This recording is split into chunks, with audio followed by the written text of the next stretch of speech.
Great Scott. Great Scott. Great Scott.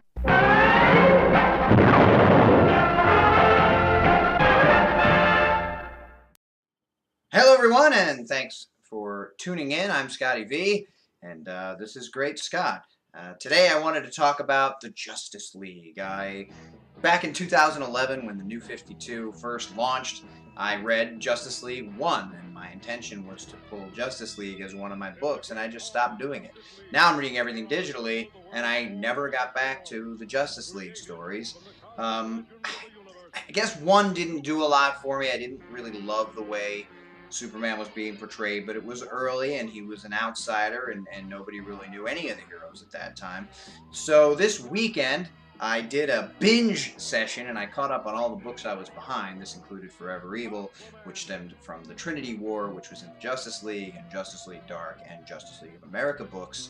And what that means is I caught up from Justice League 2 all the way up to Justice League 30, which just released this about 2 weeks ago.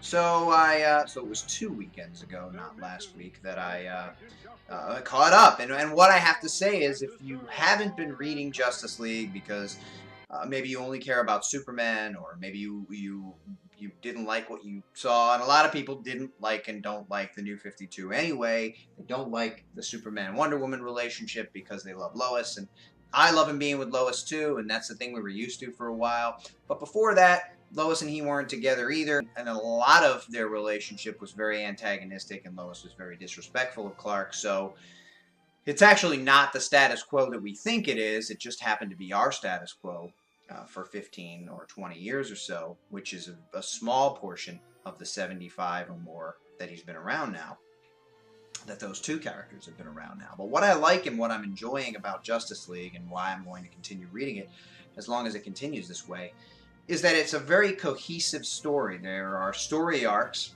that started with 1 and then end around 6 or something, and then start again at 7, and they're all continued, and they all draw back on things that happened in stories before, and it really shows how the unit came together and how they started to get along. And even though they don't really, there was some complaint at the beginning that at the end of the Dark Side arc, which was the first arc at the beginning of the book, they flash forward ahead 5 years and they're still infighting in the team.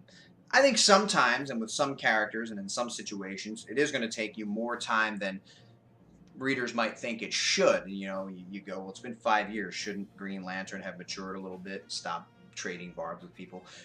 Shouldn't we be past the point where Wonder Woman and Green Lantern have to fight with each other because they disagree on something?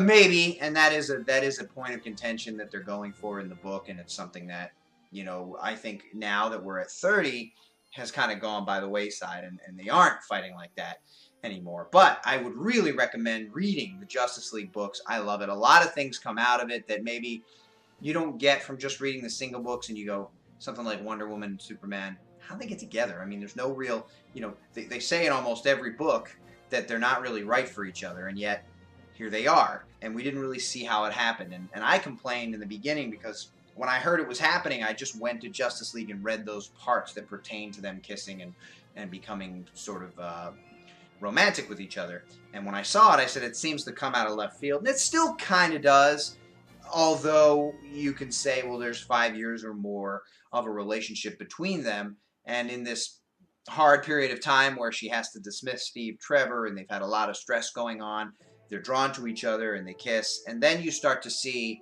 more of a development of that romance. And at this point, a big point of contention for people is that she still won't say she loves him. She still doesn't understand why he's Clark, but he's showing her these things, and you see it in the Justice League, and you see a development of a relationship, and I really like it. And I'm enjoying the way these stories move into each other. The Trinity War crossed over into Justice League Dark, and Justice League of America, and that stemmed into the next big arc in the DC universe, which was Forever Evil, which included all those books too. And Forever Evil was great. So I feel like I have a more complete understanding of some of the things that are going on. There's still plot holes. There's still jumps and leaps of faith and leaps of logic. But I really enjoyed it, and I'm really glad that I finally caught up with it. I mean, I couldn't stop reading it. I read for 8 or 10 hours straight on both days, Saturday and Sunday, to catch myself up and to get with it. as a guy who talks about Superman and comics and things. You know, I didn't have much of an opinion on Justice League other than the few points that I read to try and make sure I was up on what was going on with Superman. But Superman has a pretty large role, and the great thing about Justice League too is years past when I would read Justice League, a lot of times it was difficult, like with Star Trek The Next Generation or something, to give every character something important to do. But when you go to a Star Trek movie, a lot of times they try and space it out a little and use everybody to some importance, at least in the two new ones that have come out with the J.J. Abrams reboot. And that's kind of what they do in the Justice League book.